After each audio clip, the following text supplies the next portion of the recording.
Hello, everyone. Happy Thursday.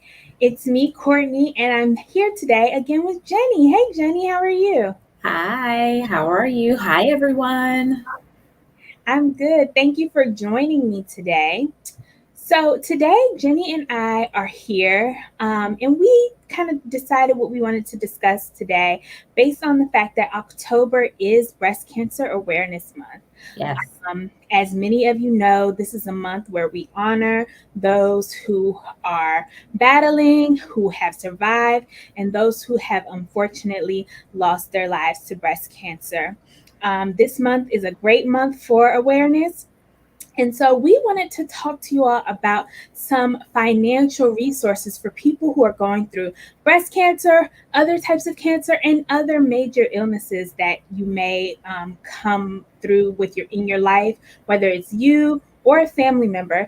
Sometimes we don't think about the financial side that a major illness can the effect that a major illness can have on your finances. So we're going absolutely. to talk to you today about some resources that you have and that you can take advantage of when you are facing a major illness.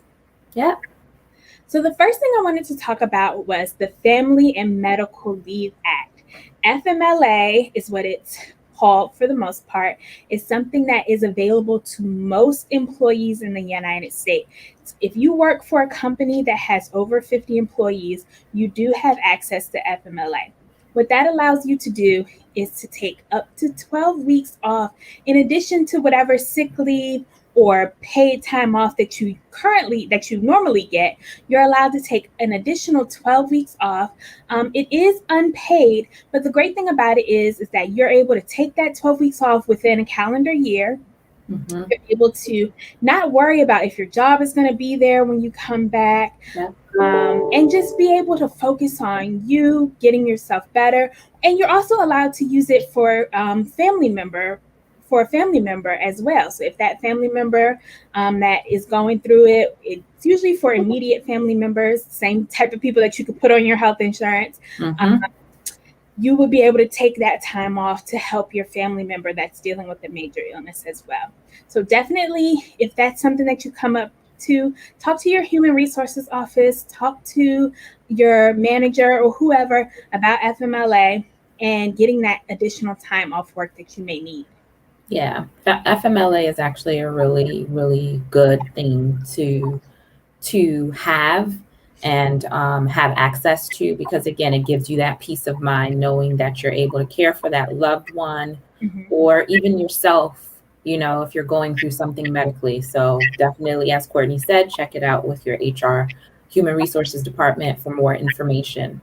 Now, for those who may be looking into help with caregiver expenses, sometimes you're unable to necessarily provide the care to a loved one, or you may need care for yourself during a major illness. You have or may have the ability to pay them directly through your state. The catch is that each state is different, but in order for you to find out exactly what your state does and how it works, you would need to contact your local Medicaid office or social services. They would be able to provide you with some more insight in reference to things that you need to do to prepare for, again, the help of a caregiver. But that is a resource that some people actually don't even think about because they're like, oh, I might have to come out of pocket directly. Well, it may not necessarily be, depending upon what you're going through. And again, checking into the resources of the Medicaid as well as social services can point you in the direction that you need to go. Yeah. And the thing about the caregiver is that it doesn't have to be a stranger. If you have a spouse or a family member who wants to help give you care during your major illness, you can set it up so that that person is paid. So if they're taking time off of work or maybe they quit their job to assist you during your major illness, that person can be paid as well. So definitely, like Jenny said, look at your local Medicaid office or your local social services office. Nice. The next thing that we wanted to talk about was supplemental insurance. Mhm. So, for a lot of people, cancer is something that runs in the family, or maybe you may have a history of it with yourself. I know that there are people who, may have a cancer scare, and they learn that they are predisposed for certain types of cancer. So Mhm. once you learn that, you may want to look into getting supplemental insurance. There are many companies. One that comes to mind is Aflac.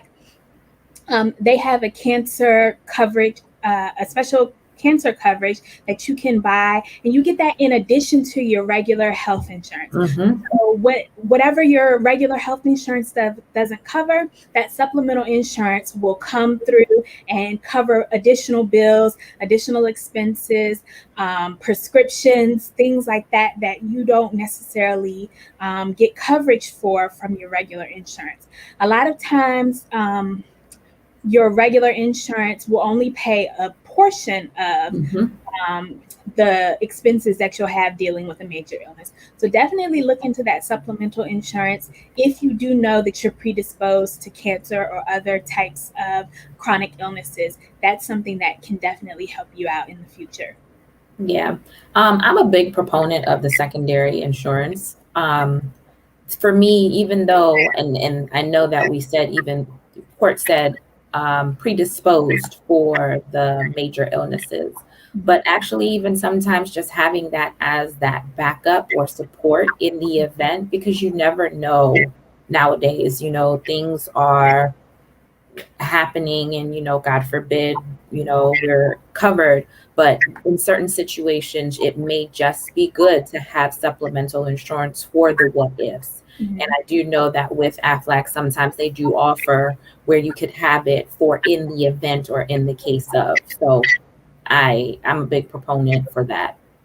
Now, here's something that's interesting, that many people may not necessarily think about, but charity assistance. There are a lot of charities that are able to help offset the cost of care of those who are dealing with chronic illnesses. Organizations such as RX Hope offer assistance with prescriptions, or Mercy Medical Angels actually could help with air travel and other transportation for medical appointments. So looking through, I know that sometimes, that might be not a time in which you're willing to do the research, but when you think about medical expenses and, the amount of money that it could cost, sometimes doing that research can be a determining factor to help you take one less bill off of your plate. So looking into any charity assistance could be something that could help with offsetting the costs. Yeah. And Jenny, like you said, there are so many charities. I was doing some research about the charities, and there are some that, you may have the best hospital in your state is 50 miles away from your house. So there may be charities, like you said, that'll help you with that transportation. Or if they're Mhm. even further than that, there are some charities that will help you find a place to stay for you and your family Wow. near the local hospital, or the hospital that you're getting treated at, so that Mhm. can not, like you said, not have to worry about that expense that you don't think about it. But Mhm. that's something that definitely can come up when you are facing a major illness. So yeah, definitely look into that charitable assistance, and it is available to you. And one other thing that you mentioned, Jenny, was the idea of doing a lot of this research. It's a lot of things that you have to look into when it comes to your finances when you're dealing with a major illness. So, Mhm. one thing you may want to do, and this is our last point, is talk to your doctor or your nursing staff about getting in touch with a social worker. Mm. So a social worker has the knowledge, they have the resources on tap Mhm. that you and I and regular people may not have access to. Mhm. These social workers are specially trained to deal with people who are facing major illnesses and their families. So they'll be able to give you some additional financial resources, and they'll also be able to give you some emotional support resources as well. Mhm. Because as you all know, when you're dealing with a major illness, it can definitely take an emotional toll on you as well. Absolutely. So definitely ask your doctor, or like I said, your nursing staff, if they can connect you with a social worker, and they'll be able to help you with all of these things. They'll help you find that charitable resource. They'll help you look into paying your caregivers through the state. A social worker will definitely be able to help you with all of that. So definitely reach out to someone if you can. We are wishing no major illnesses on anybody that is watching. But like Jenny said, sometimes life just comes at you, and we want to make sure that we're all prepared in the event that something like this happens to one of us or our family members. So we really wanted to share this information with you all today. And like I said, just to honor Breast Cancer Awareness Month, and share some good information with you all.